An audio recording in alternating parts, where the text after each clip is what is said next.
It is the first time that an Indian Prime Minister is visiting Silicon Valley in over 30 years there. So that in itself assumes further significance, sitting with the heads of top tech companies, Satya Nadella on his immediate right there.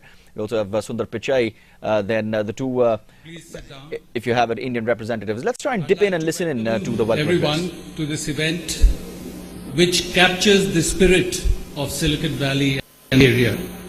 Celebrates the contribution of Indians and Indian Americans to the ecosystem of entrepreneurship and innovation here, and evokes the huge potential of partnership for disruption and leapfrogging of technology for the benefit of Indian people and the India-US economic partnership. So I'd like to thank everyone present, and especially the Prime Minister of India, for gracing this occasion. I'd now like to invite Shantanu Narayan of Adobe, a leading cloud service provider and a company which has its second largest development center in India, to take over the rest of the proceedings and conduct the thematic discussion. So please join your hands for Shantanu Narayan.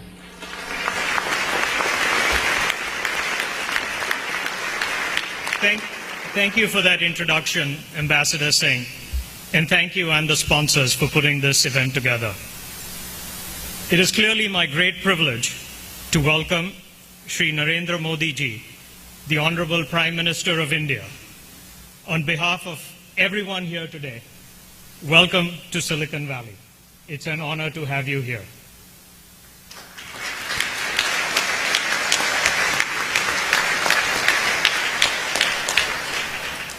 A dynamic and development-oriented leader, the Prime Minister represents the dreams and aspirations of the people of India.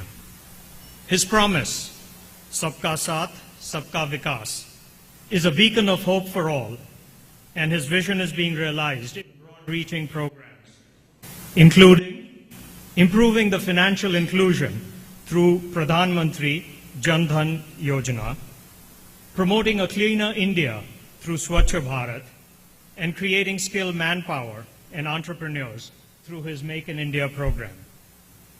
As we hope to underscore this evening, the Prime Minister's Digital India initiative will transform India into a digitally empowered knowledge economy, something that we here in Silicon Valley are passionate about.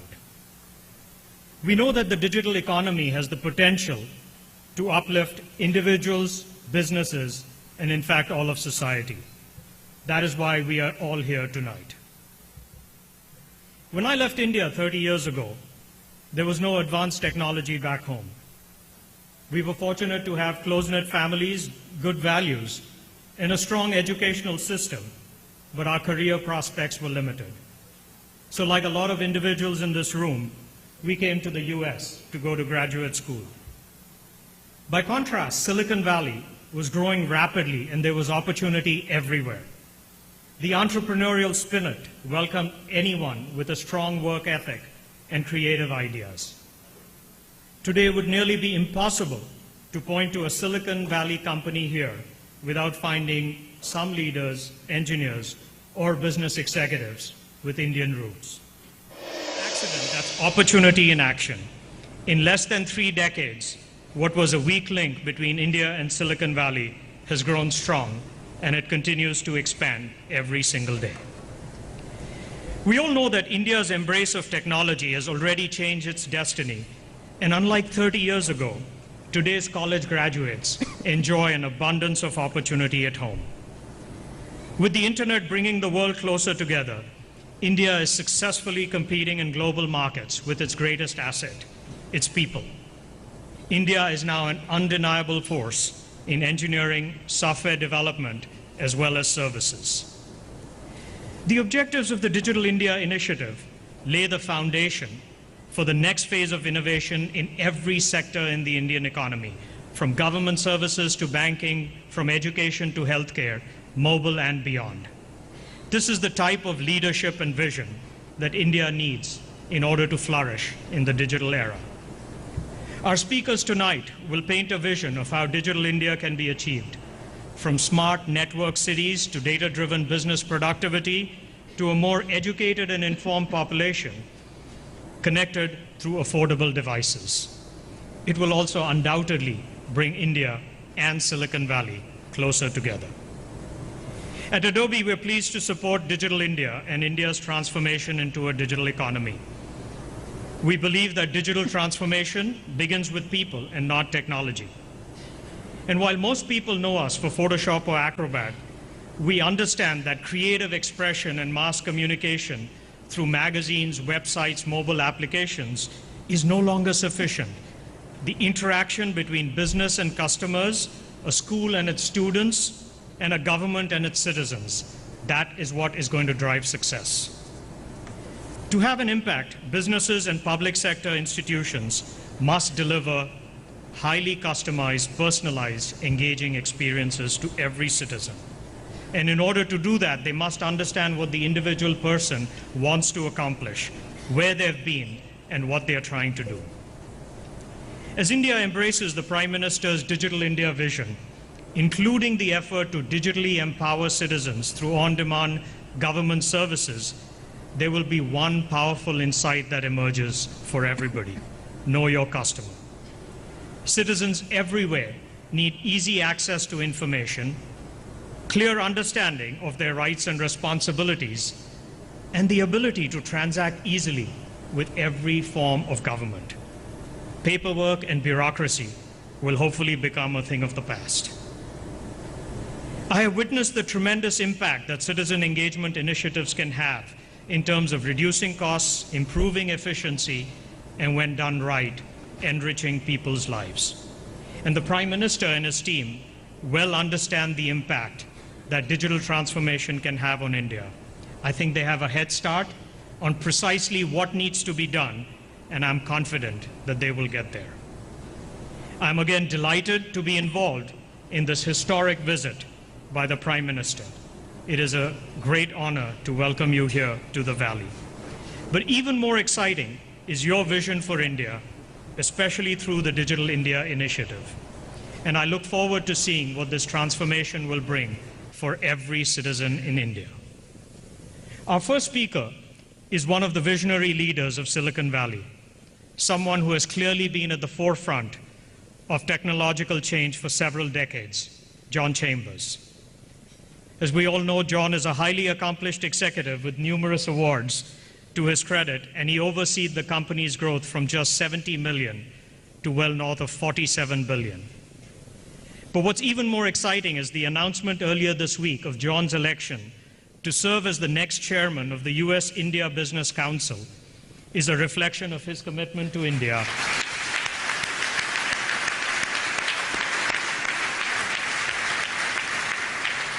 and the over 30,000 Cisco employees there. It is safe to say that John certainly believes in the vision of Digital India. Ladies and gentlemen, it's a pleasure to introduce John Chambers.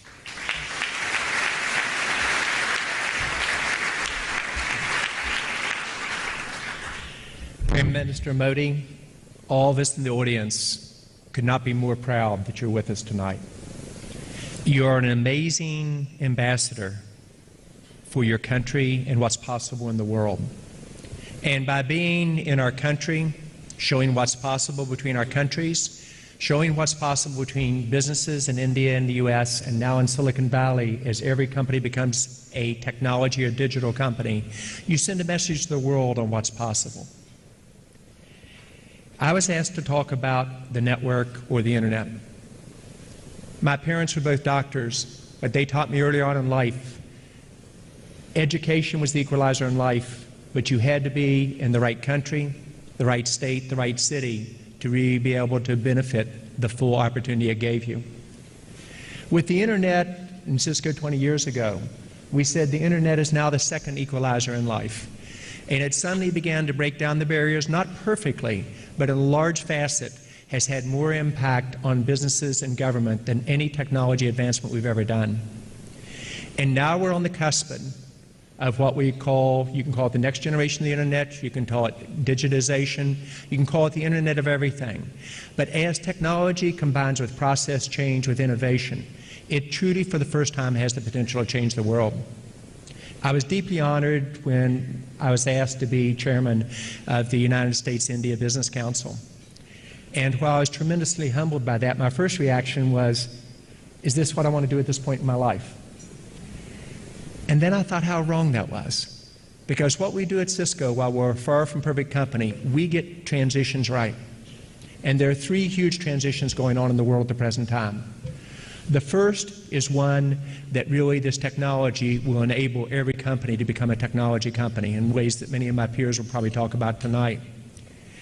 The second is the business models and the skill sets needed for this new economy are changing with tremendous speed. And you have to be able to change education in a country. You have to be able to adjust the business models, the regulations which allow that to occur. And the third, whether it's in a city, a company, or a country, you have to have a visionary leader who surrounds themselves with a team that can execute with tremendous speed. And when I thought about that, to be a small part of that as chairman of the U.S.-India Business Council, it was something I could not resist, because I believe you will change the world and change India.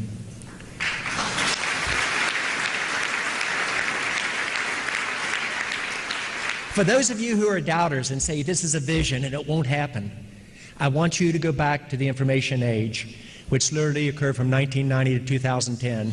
And President Clinton, even though he came from a different political party than mine, he envisioned a strategy that could change a country and then the world. And during his 8 years of leadership, 22 million jobs, 18% growth in GDP, 17% growth in real per capita income by the average person in America. This will be an instant replay, except it will be 5 to 10 times the size. And it's the exact same principles that really drive it through. Our cut on this just 5 years ago was $19 trillion, the size of the U.S. economy in a decade. That's 1 to 3% growth of every country in the world GDP-wise, ongoing for a decade. But it now looks like that number is going to be too conservative. And when you travel around the world, Mr. Prime Minister, you had the vision ahead of many of your peers. But when you talk to Chancellor Merkel in Germany, or Cameron in the UK, or Hollande in France, or Renzi in Italy, the leaders they all understand that every country has the potential to go 1 to 3% in GDP. They have the chance to generate a large number of jobs, but for the first time for them to be inclusive jobs for everyone in the country, regardless of age or geographic location. It will change healthcare and education in a way we're just beginning to dream. It will usher in a new generation of startups and capabilities that truly will make an innovative India and an innovative world. It will be able to do so at the same time of addressing the challenges such as our environment. And so now you see a race for who's going to move the fastest, who's going to have the courage to move with that type of capability, and the willingness not just to do the technology, which will be the easy part, but the process and the organization and structure changes to do the innovation. If you look to the Prime Minister's vision and you begin to think what is possible in terms of what I just talked about, it is amazing how quickly that can occur. Now I'm going to say something that will make a lot of businesses in this room uncomfortable. Whether you're in the US or India or Europe, 40% of us won't be around in 10 years. This is a period whether you better disrupt or you're going to be disrupted. True of companies regardless of the size of countries. And you've got to have the courage to go knowing there'll be bumps along the way. So when you look at Prime Minister Modi's vision of a digital India, a manufacturer in India using this inflection point that is occurring, what we do very well at Cisco is see that inflection point occur, and you compete not against other countries or other companies, you compete against your ability to innovate and the ability to skill in India, not 1 million jobs a year, but 1 million jobs new incremental a month. Think about how this gives you the vehicle with digital manufacturing that would not have been there before to make in India. 100 smart cities, 240,000 villages. Your vision, I believe, will happen. तो आप देख रहे थे सीधा प्रसारण San.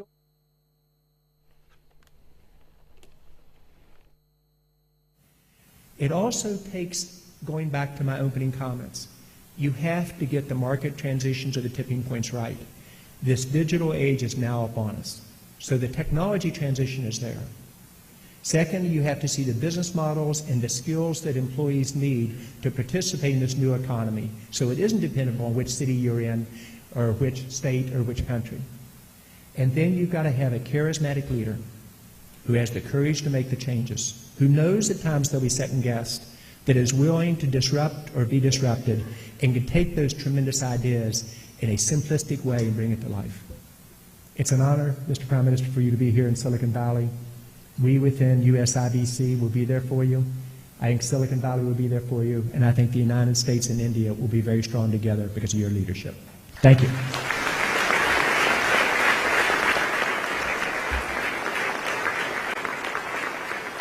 Thank you, John. I'm excited to introduce you to our next speaker. First, because he's an exceptional individual and technologist. And second, and more important, because both he and I went to the same school in Hyderabad, India. When Satya Nadella was selected as the CEO of Microsoft last year, I think it was common to hear the words refreshing, optimistic, and exciting uttered by both the press and the Microsoft faithful. When you combine the global impact and powerful lineup of Microsoft's product with Satya's vision and empathy for consumers, what emerges, I think, is a terrific blend of both innovation and productivity that will drive the industry for many years to come. Please join me in welcoming Satya.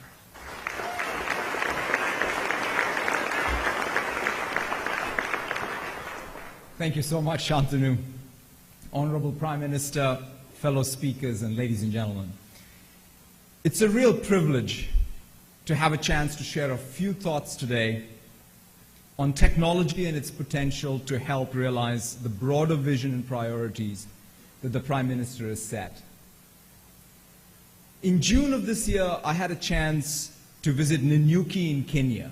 It's 200 kilometers north of Nairobi. I visited a rural school. That day in one of the classrooms I visited, they were engaged in a Skype classroom session with another school. To my very pleasant surprise, the other school happened to be in rural India. And the students were interacting with each other, learning from each other. The teachers helped explore concepts across economy, culture, geography. It was pretty amazing. That little anecdote speaks directly to our mission at Microsoft. We want to empower every person and every organization on the planet to achieve more. We believe that technology can be a powerful tool that enables human ingenuity to flourish. We want to help people make things and make things happen. The Indian school participating in the Skype classroom session is a great example of that. It is a school in the Srikakulam district of Andhra Pradesh. We worked with the Indian Research Education Network to bring low-cost broadband connectivity using TV white space technology to that rural school.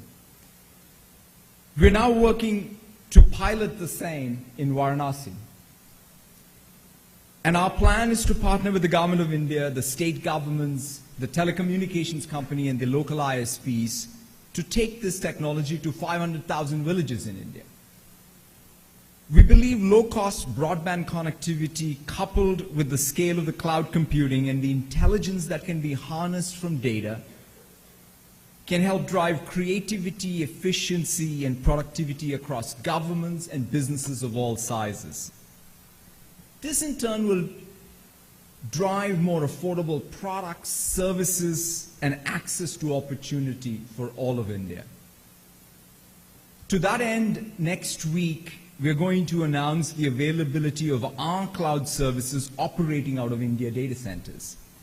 This is a big milestone and a key part of both Make in India and Digital India. Bringing world-class infrastructure to India, respecting India's digital security, sovereignty, and privacy is a key milestone for us. The benefits of cloud technology are broad. In fact, in education, another example that the government of Andhra Pradesh to build machine learning models using all of the enrollment data coming out of schools so that they can detect the dropout rates and and harness the scarce state resources to really impact the schools that need it most, the students that need it most. We're already working with the governments of Tamil Nadu, Maharashtra, and many more in broad variety of applications to bring that next level of efficiency and productivity to government services. We're enabling smart cities. In fact, the Prime Minister referenced Surat before when we were talking privately. In Surat, using our City Next framework, we are working with local authorities to make data and analytics available for both the municipality of Surat as well as the citizens of Surat, so that they can make smarter decisions as it relates to their education, their energy, and logistics. We are partnering with LV Prasad Eye Institute that has already served over 20 million Indians to bring more affordable care and better post-operative care using data and the cloud infrastructure. The cloud is benefiting businesses of all sizes, and I was amazed to see the number of small businesses that are able to take advantage of it. Essent Yarns in Ahmedabad, Bakewell Biscuits in a remote village in Gujarat, Electrosteel in Kolkata, Fortis Healthcare, or a high-growth startup like Zoomcar or Plus Text. All organizations using technology to amplify their ingenuity and make things happen. I want to end, though, by sharing a very personal story. In my early childhood, in a very remote district of India, one afternoon, I saw two photographs that haunt me still. I saw pictures of two people who were laying overturned on charpais with two transistor radios, Philips transistor radios next to them. In subsequent years, I came to understand much more about these two people. What I saw that day were two photographs of dead revolutionaries. The year was 1970, and the district was Srikakulam. They were school teachers who decided to leave teaching. I think about their lives and lives of others who have followed similar paths. I think about what those people could have achieved with the true empowerment of technology and other resources. All of this leads me to think about the future. What opportunity can we unlock? What change can we spark? What student can we inspire to reach new potential and help shape a better world? Since 1970, our technology, economy, and society have progressed in tandem. In 2015, it's clear to me that now is the time for us collectively to come together and empower people all over the world, from Nanyuki to Srikakulam to East Palo Alto, to make their hopes a reality. Thank you very, very much.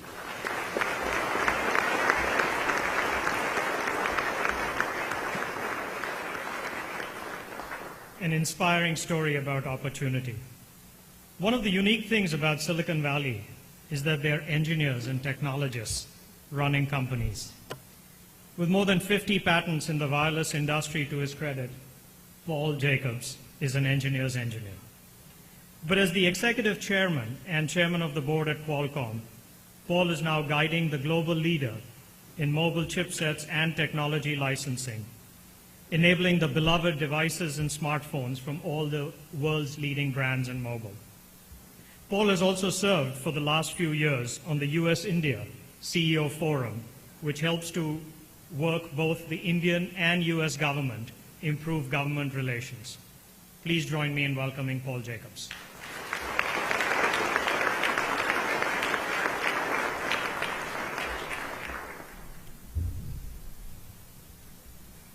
It's a tremendous honor to be here tonight, and thank you, Mr. Prime Minister, for being here with us. It's really great to see this kind of interaction with the American technology community. And I think your presence really demonstrates that there are tremendous bonds between our countries, our societies, and our economies. We're extremely excited, and I have to say motivated, by the Prime Minister's Digital India vision. And I think it's fair to say that without mobile technology, there probably is no digital India. because it's provided affordable access to mobile broadband. And we've been able to work in India for more than 2 decades and worked with many Indian partners and feel very proud of our ability to have contributed to the mobile revolution there. We're a very R&D intensive company, and really we only take our products to market through partnerships with other companies, and it's very important for us to be able to build an ecosystem and supply the chipsets to these companies and also to transfer technology to our partners through our licensing programs.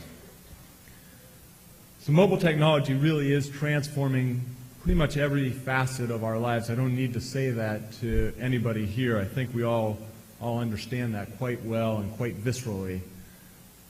The kind of growth that we've seen in the last 20 years that we've been involved in India, globally we've gone from 85 million connections to 7.2 billion connections. It's an amazing thing and really makes you think, how did we get to where we are today, and how has India gotten to where it is today in the mobile revolution?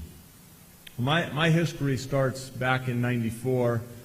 I was an engineer running what we called our wireless local loop project, which was using cellular technology to bring telecommunications to people, but it looked like a desk phone. Of course, people being very ingenious took their cellular desk phone and started driving around with it in their car. But that was because back then, cellular technology in India was really voice dominated, and it was quite expensive and limited. And by the way, it was quite hard to get a wireline phone as well back at that time.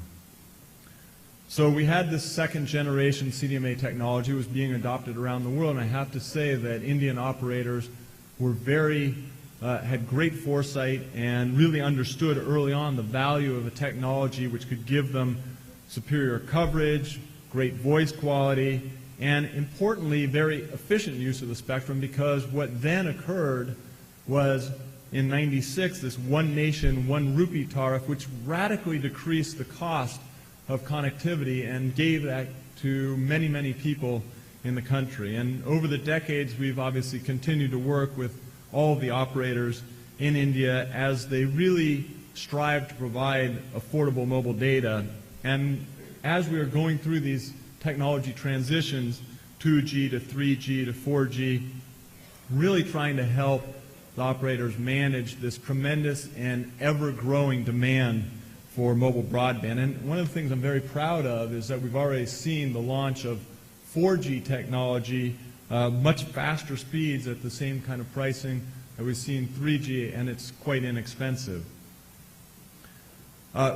One phenomenal statistic, talking about being an engineer, I have to talk about numbers, of course. So we see that today there are 121 million mobile broadband users in India, and that far outnumbers the wireline broadband base of 15 million users. And now we're seeing smartphones that are coming down in the very low prices, from the 10,000 rupee for the mid-tier, $150 kind of range, down to the 5,000 rupee type range, and that is making smartphones affordable. And we were able to do this with feature phones before, but what's amazing is to be able to do that now with a smartphone. And I think that's what sets up India so well for a continuing and really a blossoming of this mobile revolution. Now the market is going to be absolutely tremendous. There's predictions of the market growing from 82 million units of smartphones in 2014 to 252 million units in 2020. So that is an obvious market that everybody sees as being something that's tremendous, and it will create an awful lot of economic opportunity for companies both inside and outside of India. But the thing that I find really fascinating about the potential for India is that India already has more internet traffic on mobile devices at 65% than most other countries. In fact, maybe the leading country. And in fact, there's been studies now looking at how Indian consumers value having mobile broadband, and they valued it at 45% of their nominal GDP per capita. So that's a tremendous stat that people are willing to put so much of their own income on that. And so now we're seeing that Indians are signing up for services very rapidly, 52 million people in 2014, and that makes India the second largest telecom market in Asia. And we are seeing now that telecom is penetrating farther and farther into rural areas and connecting up people. So India really is poised to be a leader in technology, and it dovetails so nicely with the Prime Minister's Digital India and Make in India visions, and we want to do our part there. And so I want to announce this evening 2 initiatives that Qualcomm is undertaking in India in support of the Prime Minister's agenda, and really to try and help accelerate the development of the India ICT ecosystem and technical capabilities. So the first is a roughly 10 billion rupee or $150 million fund to fuel innovation and foster promising Indian startups. So that money will be invested in Indian startups who are contributing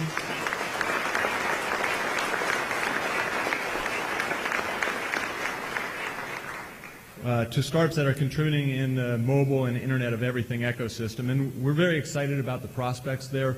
We've actually been investing in India since 2007, have over 20 portfolio companies so far, and we expect that to grow very rapidly going forward. The second initiative we call Design in India, which really dovetails and supports the Make in India vision of the Prime Minister.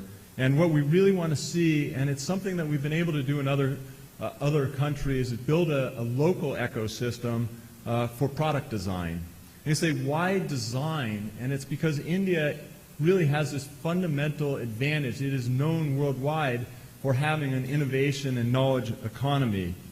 And already, Qualcomm has thousands of employees there that are designing chips that go into, I would have to say, probably every single person's smartphone in this room. You're carrying around technology that has been designed in India already. So the start is already there.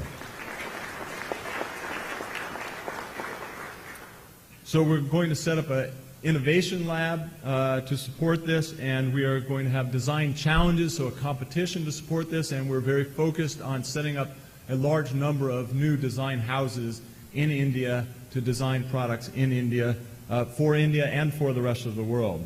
Now obviously more startups and more design work means the development of more intellectual property, and we're very happy to see India's commitment to a strong IPR system and the recognition of the importance of invention, particularly for small companies that are trying to grow with their ideas that they've created. And so we really see this fundamental link between intellectual property, innovation, and the successful development of these innovative products and services. And India is really in a unique position to contribute to the development of global standards, global technologies, all of these things that can drive growth in India, in jobs, in investment, in competitiveness, all of these kinds of things. By the way, in our industry, we've seen some really tremendous positive steps by the government in terms of new spectrum auctions that have recently happened. We were very happy to see that happen, and we hope to see even more come up because spectrum clearly is the lifeblood of getting this mobile broadband out to everyone.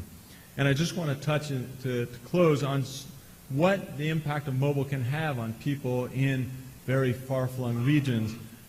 We have a project called Wireless Reach where we use mobile to benefit underserved communities. And one of the more famous parts of this program was a project we called Fisher Friend in Tamil Nadu, where people use mobile apps. And these used to be mobile apps that started on feature phones. And they would allow fishermen to understand weather conditions and market conditions and where to find the fish. And it really helped improve the economic conditions. Another project that we've worked on is just last week we launched a partnership with the National Health Mission with the state government of Uttar Pradesh. And there it's focused on frontline healthcare workers that are working to improve maternal, neonatal, and child health. And it's using smartphones and an app to give the health workers the tools to allow them to quickly assess sick newborns, and really the hope is that this will reduce infant mortality tremendously. And let me close with the one that we've done with Sesame Street recently, where we've taken the content from Golly Golly Sim Sim and put it onto the phones and collaborate and brought it into the schools. And so it's a play and learn project in collaboration with Sesame Street, and it's shown that mobile game-based learning really can help the children have better outcomes in school, in the primary school. So these are just some of the projects that are underway. We're very, very focused on our ability and the ability of the entire ecosystem to grow the mobile revolution in India. We hope to be an even stronger partner going forward. And it's clear to me that India, under Prime Minister Modi's leadership, really is moving in the right direction here with this tremendous vision of Digital India and Make in India. And these mobile devices and mobile broadband really will be fundamental to helping drive those. And so we share this vision. We look very forward to helping enhance the capabilities of these mobile technologies to the benefits of all Indians. And I think this will create a digitally empowered society and knowledge economy. And I look forward to hearing more from everyone here tonight, and particularly the Prime Minister. So thanks very much.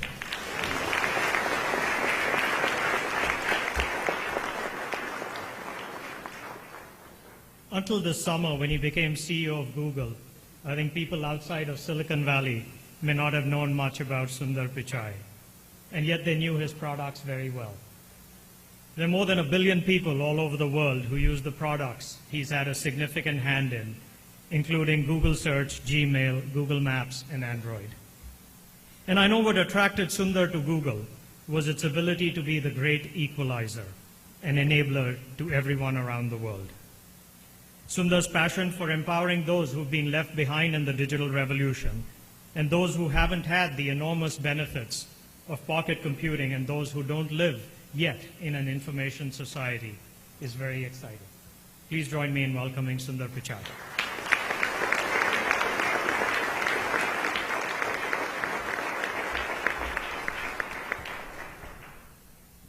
Thank you, Shantanu, for that introduction, and thank you, Prime Minister Modi, and distinguished guests and friends. It's exciting to be here, to be part of this conversation. Adobe, Cisco, Microsoft, and Qualcomm, these represent the best of technology, and very excited to be on stage with all of them as well. Ultimately, what unites all of us as companies is the belief that driving technology forward will really improve people's lives in India and all around the world. I'm not just excited because, like many of you, I grew up in India. I'm excited because I deeply care about technology and know that India will play a big part in its future. A lot of that is because Prime Minister Modi is driving that forward. He has accelerated India's efforts to become the next global hotbed of innovation and entrepreneurship. More importantly, he understands that technology is an enabler to drive change at a massive scale, the kind of scale that India needs. Today, there are plenty of people in India who have smartphones and access to the web. It's almost surreal for me to step back and internalize all of this. Growing up, I still remember when my family, after many years of waiting, we were one of the few lucky families to get a rotary phone. It was a big event in our neighborhood. People all came to our home, and I personally dialed the number 9 as many times as I could, and it allowed us to connect with friends. I literally saw how it changed our lives. Fast forward to today, there are more than 300 million users who have access to the internet and smartphones. And India is the fastest growing country in the entire world in the rate at which it's adding internet users. It's not just being online, it's what do you do when you get online. People are educating themselves, they're connecting with loved ones, they're creating and sharing videos. For example, in YouTube, there are many homemakers in India who make a living by posting cooking videos online.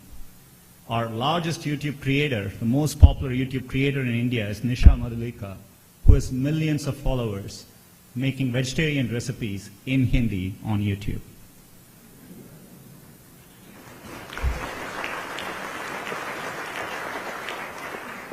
People are starting businesses too. In Chandigarh, a one-man retailer was selling water pumps and he decided to take his business online, and he's the largest retailer of water pumps in Maharashtra and Tamil Nadu. These stories are not unique. They're happening all over the country, and they happen every day. I was in India last year, and I had a chance to speak to entrepreneurs as part of a NASSCOM 10,000 Startups initiative. I could feel the change in the air. I met hungry entrepreneurs, the same kind of entrepreneurs I meet in the Valley. The combination of that, their motivation, and Indians coming online at an unprecedented scale, it was very clear to me that this is once-in-a-lifetime opportunity. And the evidence is there all around us. There are more than 3,000 startups in India. By many metrics, India is the fastest growing startup nation in the world. Companies like Flipkart, Hype, Quicker, Zomato, Snapdeal, these are all evidence of this happening all around us. They are not just Indian success stories, they are global success stories, and they'll create thousands of jobs. We at Google are proud of what's happening in India, and we share the Prime Minister's vision for a digital India. We want to play our part. There are two main things, computing and connectivity, which are foundations for a digital India. On computing, we already have the two of the most open and large platforms in the world today with Android and Chrome. Android powers over 9 out of every 10 smartphones in India, and in many ways is powering the smartphone revolution over there. Last year we launched Android One because we care about everyone having a smartphone. We want affordable, high-quality, entry-level smartphones. We also care about making Android available in many more languages. Android is today available in many Indic languages, but we know to push digital literacy forward, it's really important for people to be able to type in their native languages. So next month, we'll make it possible for people to type in over 10 Indic languages in India, including Prime Minister's mother tongue, Gujarati.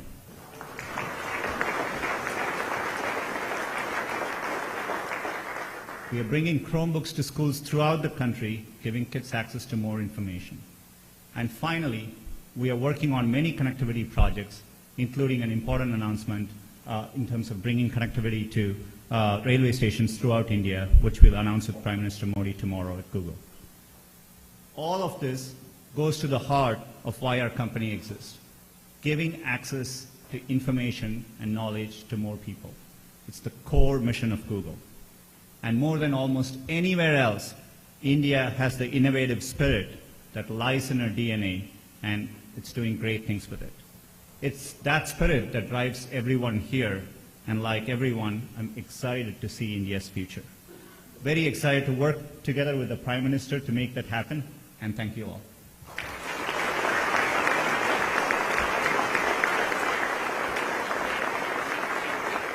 Thank you, Sundar. It is now my great privilege to introduce to you our guest of honor tonight, Shri Narendra Modi ji, the Honorable Prime Minister of India.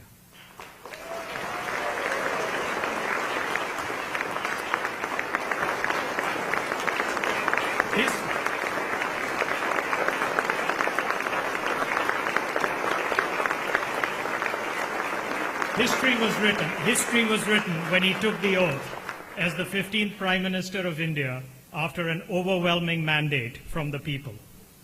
With that mandate, Prime Minister Modi has undertaken important reforms, including the Digital India Initiative, which we believe will transform India and open up waves of opportunity for the Indian people. As the leader of the world's largest democracy, visiting the world's oldest democracy, it makes sense that our two nations work closely together. India is progressing fast, and under the Prime Minister's leadership, it will move even faster, heading to new heights with opportunities for all.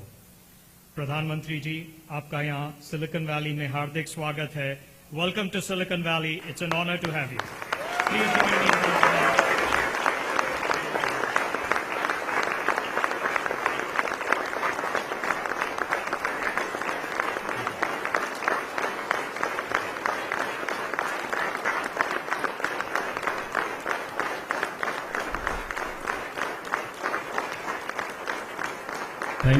Thank you, Shantanu. Thank you.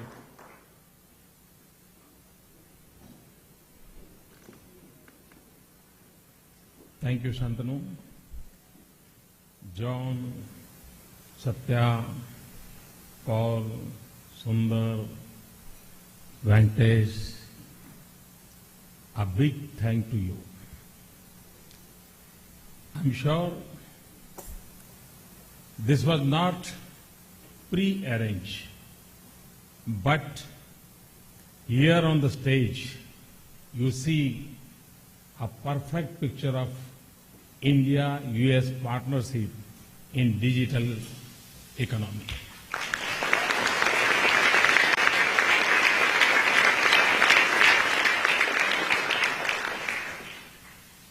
Good evening, everyone.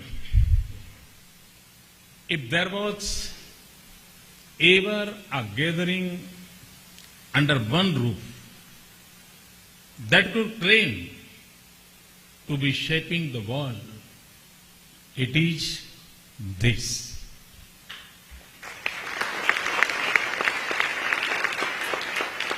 And I'm not talking about those in public office here or in India. It's a great pleasure to be here in California. It is one of the last places in the world to see the sunset. But it is here that new ideas see the first light of the day.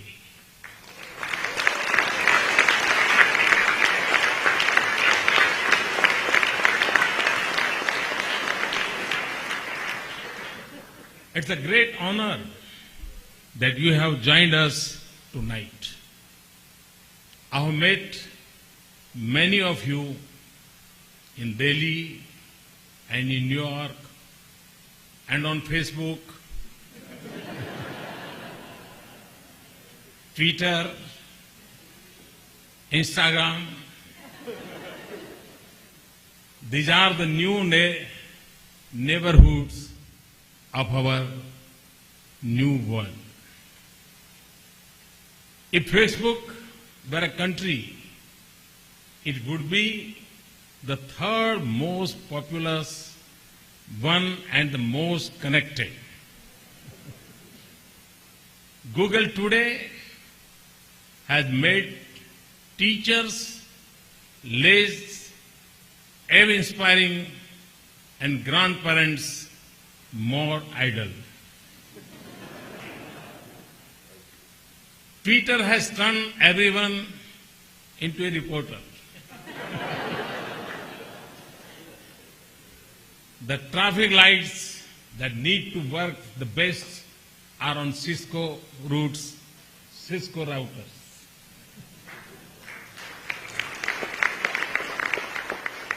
The status that now matters is not whether you are awake or asleep, but whether you are online or offline.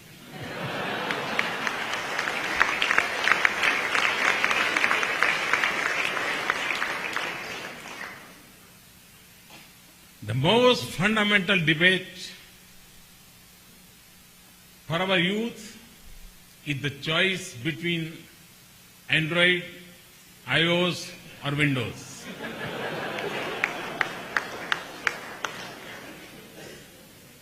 From computing to communication, entertainment to education, from printing documents to printing products, and now to Internet of Things, it has been a long journey in a short time.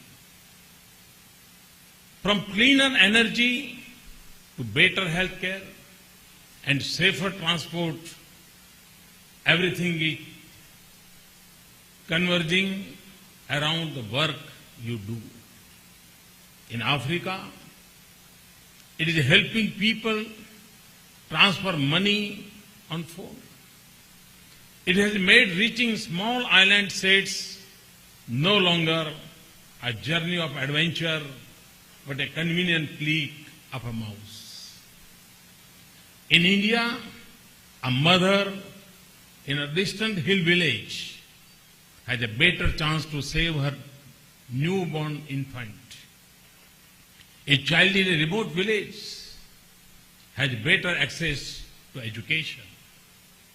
A small farmer is more confident about his land holding and getting better market price.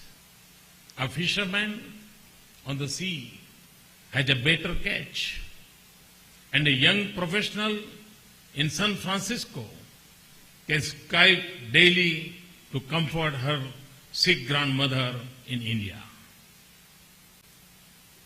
An initiative by a father in Haryana for selfie with daughter to draw attention to the girl child became an international movement. All this is because of the work you people are doing. Since my government came to office last year, we have attacked poverty by using the power of networks and mobile phones to launch a new era of empowerment and inclusion. 180 million new bank accounts in a few months, direct transfer of benefits to the poor, funds for the unbanked, insurance within the reach of the poorest, and pension for the sunset years for all. By using space technology and internet, we have been able to identify the last few months 170 applications that will make governance better and development faster. When a small craftsman in a village in India brings a smile to a customer looking at his phone on a metro ride in New York, when a heart patient in a remote hospital in the Kyrgyz Republic is treated by doctors sitting in Delhi, as I show in Bishkek, we know we are creating something that has fundamentally changed our lives. The pace at which people are talking to digital technology defies our stereotype of age, education, language, and income. I like recounting my meeting with a group of unlettered tribal women in a remote part of Gujarat. They were present at a local milk chinning plant I was inaugurating. They were using cell phone to take photographs of the event. And I'm talking about the tribal women. And they were not educated. I asked them what they would do with these images. And the answer was a surprise for me. They said they would go back, have the images downloaded onto a computer and take a printouts. When I heard this word download, it was a surprise for me. Yes, they were familiar with the language of digital world. And farmers in Maharashtra state have created a WhatsApp group to share information on farming practices, not only recipes. Customers, more than creators, are defining the use of product. The world may be driven by the same ancient impulses.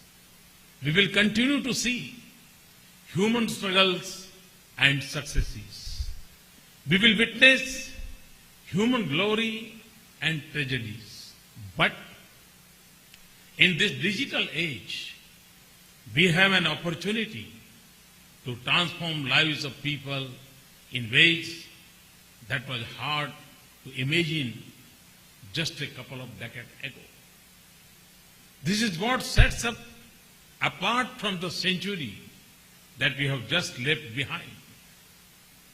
There may be still some who see the digital economy as the tool of the rich, educated, and the privileged.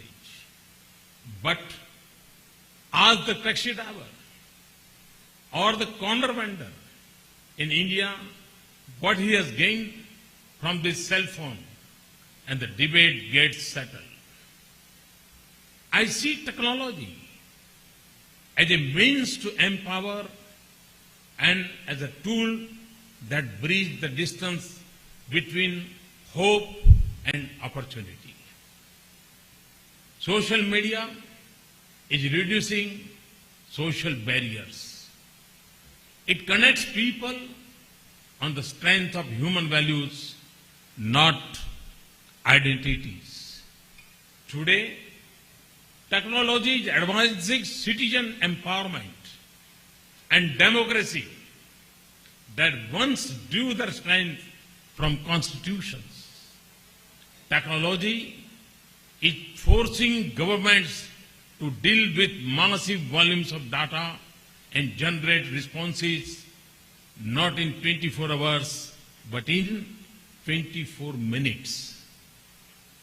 When you think of the exponential speed and scale of expansion of social media or a service, you have to believe that it is equally possible to rapidly transform the lives of those who have long stood on the margins of hope.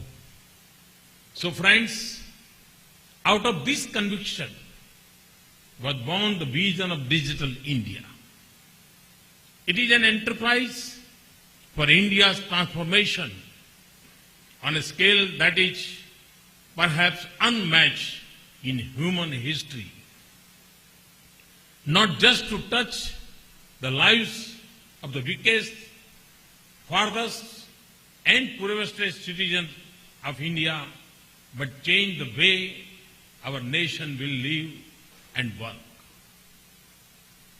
For nothing else will do in a country with 800 million youth under the age of 35 years, impatient for change and eager to achieve it. We will transform governance, making it more transparent, accountable, accessible, and participative. I spoke of e-governance as a foundation of better governance, efficient, economical, and effective. I now speak of m-governance or mobile governance. That is the way to go in a country with 1 billion cell phones and use of smartphones growing at high double-digit rates. It has the potential to make development a truly inclusive and comprehensive mass movement. It puts governance within everyone's reach. After mygov.in, I have just launched the Narendra Modi mobile app. They are helping me stay in close touch with people. I learn a great deal from their suggestions and complaints. We want to free our citizens from the burden of excessive paper documents in every office. We want paperless transactions. We will set up a digital locker for every citizen to store personal documents that can be shared across departments. We have set up e-beach portal to make approvals for business and citizens easy and efficient so that they concentrate their energy on their goals, not to government processes. We are using technology.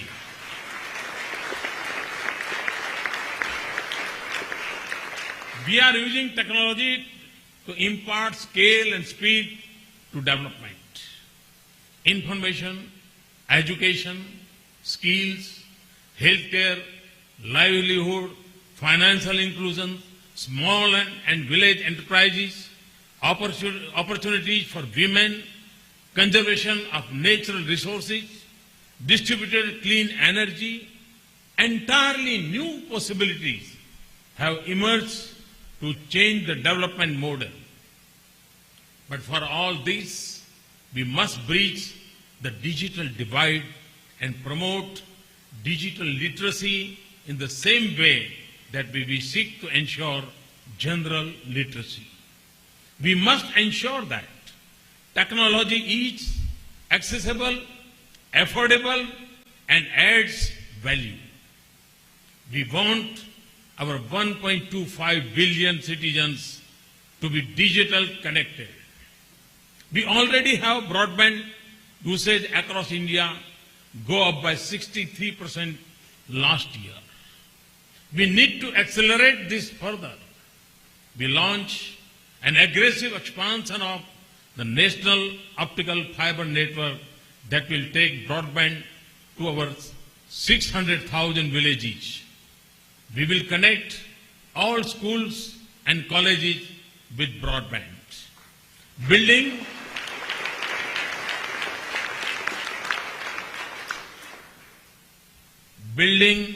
highways are as important as highways. We are expanding our public Wi-Fi hotspots. For example, we want to ensure that free Wi-Fi is not only there in airport lounges, but also on our railway platform. Teaming up with Google, we will cover 500 railway stations in a short time. We are also setting up common service centers in villages and towns. We will also use information technology to build smart cities. And we want to turn our villages into smart economic hubs and connect our farmers better markets and make them less vulnerable to the winds of weather. For me, access also means that content should be in local languages. And I'm happy that Sundar has already announced. In a country with 22 official languages, it is a formidable but an important task. Affordability of products and services is critical for our success. There are many dimensions to this. We will promote manufacture of quality and affordable products in India. This is a part of our vision of Make in India and Digital India and Design in India.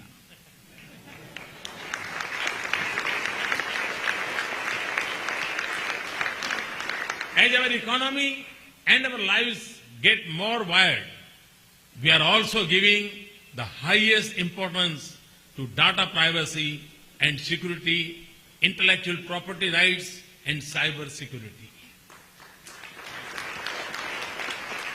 And I know to achieve the vision of Digital India, the government must also start thinking a bit like you.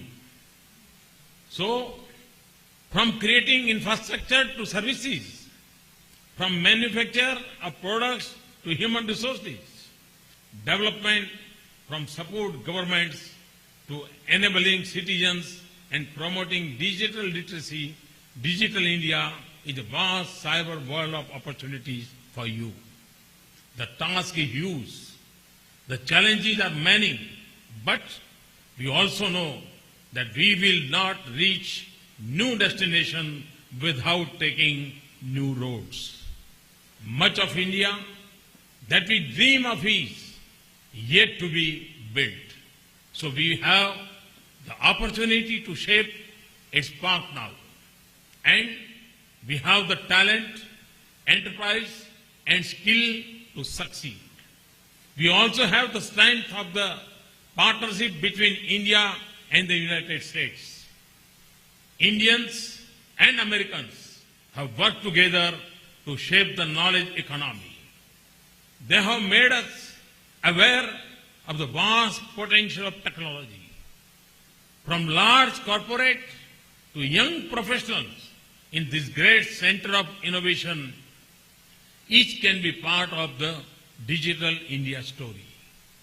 The sustainable development of 1/6 of humanity will be a major force of good for our world and our planet. Today, we speak of India-US partnership as a defining partnership of this century. It hinges on two major regions. Both converge here in California. We all know that the dynamic Asia-Pacific region will shape the course of this century. And India and the United States, the world's two largest democracies, are located at the two ends of this region. We have the responsibility to shape a future of peace, stability, and prosperity in this region. Our relationship is also defined by the power of youth, technology, and innovation. This can ignite a partnership that will advance and sustain prosperity in our two countries. Even more, in this digital age, we can draw on the strength of our values and partnership to shape a better and more sustainable future for the world. Thank you very much. Thanks a lot. Thank you.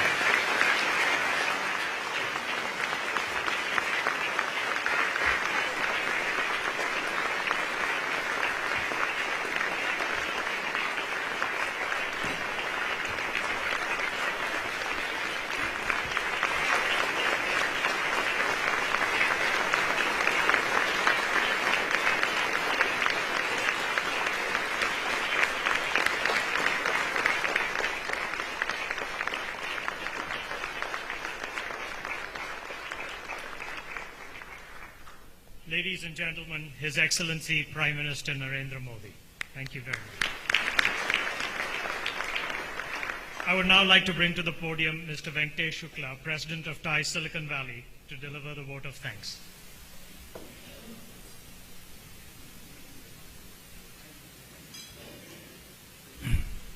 Thanks, Shantanu. I'm probably the only guy on the stage who needed to be introduced. As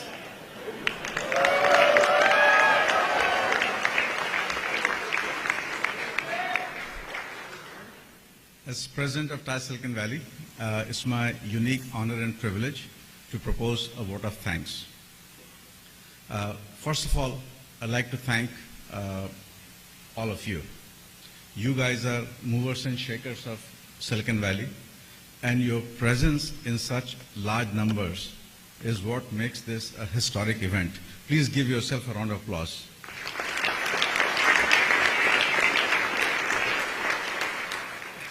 I'd also like to thank the co-hosts, our partners in putting this event together, US IBC and GitPro. Please give them a round of applause.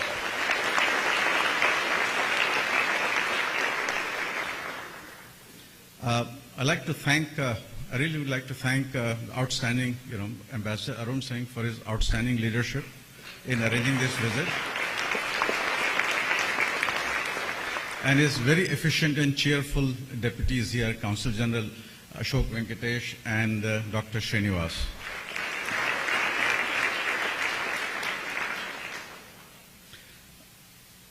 So also like to thank Shantanu for his outstanding leadership in putting this panel together and being an outstanding MC. Thanks, Shantanu.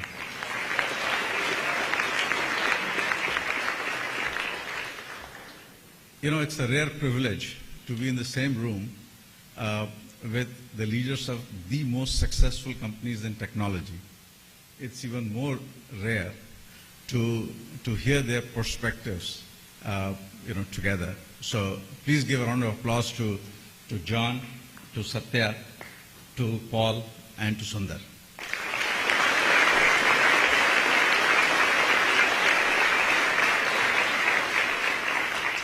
And finally, Pradhan Mantri ji, we have a lot to be thankful to you for. First of all, you're the first Prime Minister in independent India to run a campaign for growth and development exclusively. You didn't, it was not based on caste, region, religion kind of a politics. It was not based on populist promises. It was time that India started focusing on what's really important, which is jobs for its millions.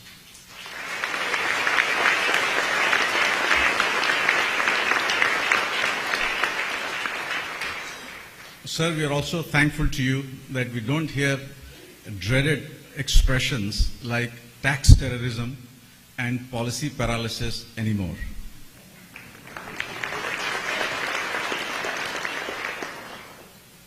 We are also thankful to you that you are the first leader since independence to realize the transformational potential of startups and to make it a national priority by speaking about it in Lal Killa. Thank you very much, sir.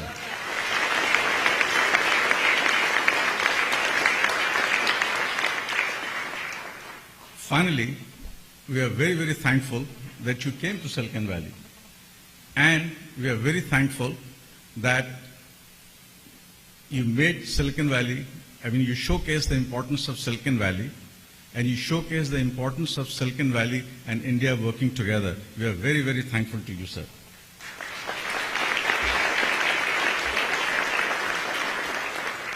Thank you all. Thank you.